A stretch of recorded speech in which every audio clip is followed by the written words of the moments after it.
This video and hundreds more like it available on freePhotoshopVideoTutorials.com. In this video, we're going to show you how to create line frames in your photos, which are basically you can just add some like a border around your photos. We're going to show you how to do that, and then take it a little bit step further and make it look really nice and make it stand out. Even maybe add your signature to the photo and so forth. So let's have a look here at what we can do. Right, so we have a photo here, just a standard photo with, we're just open, so that's the background layer. And the first thing that we want to do here is just double click on the background layer and transform it into just a regular layer, right? So we just have a basic layer. Now we're going to go and we're going to add a border to this, so we need more space beyond our image, so we need to increase our canvas size. So we need to go to image and canvas size. And now you'll see that this image here, for example, is 1000 pixels by 667. What I want to do is add more pixels to this image so I can get a bigger border. Easiest way to do that is just to click on the relative here. So we're going to add, for example, let's add in 100 pixels.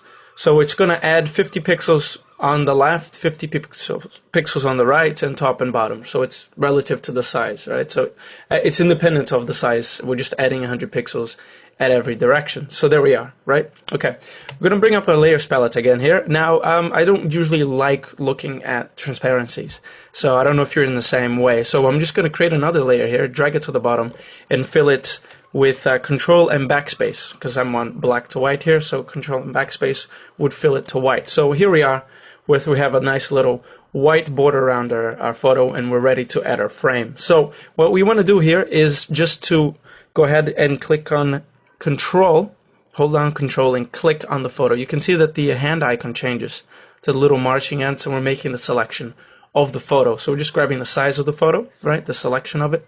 Now we're going to create a new layer. So we have 3 layers at the moment. Our top layer is the empty one. Now we're going to go to Edit and Stroke. And with that, we can add a stroke, which will be adding a line essentially around this. And let me select the color like red, for example. I'm going to set a width of 10 pixels, just something beefy. The only problem with the stroke is you don't really get a preview. That's the only downside to this. But you can always, click OK. If you don't like it, undo and reselect and do it again. So here you have the option of setting your line inside of the image through the center. So for example, 10 pixels was set 5 and 5, and on the outside I'm okay with center. Let's just go ahead and click OK. 10 pixels with the color red. So basically that's what it does, right? It added 5 and 5 on each side and created a border for us. Now I'm going to deselect this, and here we are. We have a border frame on our photo. So it looks nice, but let's take it a step further. Okay, let's create another layer and do this again. So we're just going to go ahead and Control and click on the image layer to make our selection. And now we're going to go again to Edit and Stroke. And this time I'm going to select a black color.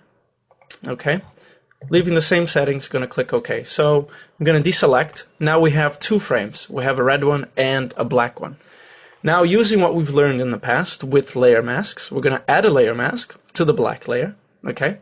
And now, making sure that we are on this first set here for the gradient, using the gradient tool, making sure everything is as is here, we're going to go ahead and click Shift and drag to the bottom, like so. So we're doing actually I'm going to do it the inverse here. I'm going to do black to white. That'll probably look nicer. Let's have a look here.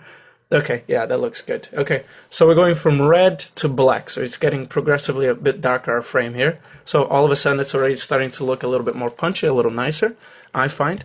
And what we can do here as well is use you can use a layer style. So let's go ahead and go on the red layer style, because we're masking out the black, right?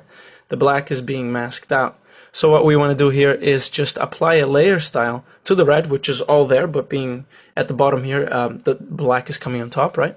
I'm going to add a drop shadow to the red, and I kind of like the angles to actually be at 140. I sort of like my shadows to be like this, and I'm going to decrease the opacity a bit, so it's not so strong, so it's just kind of faint. Okay.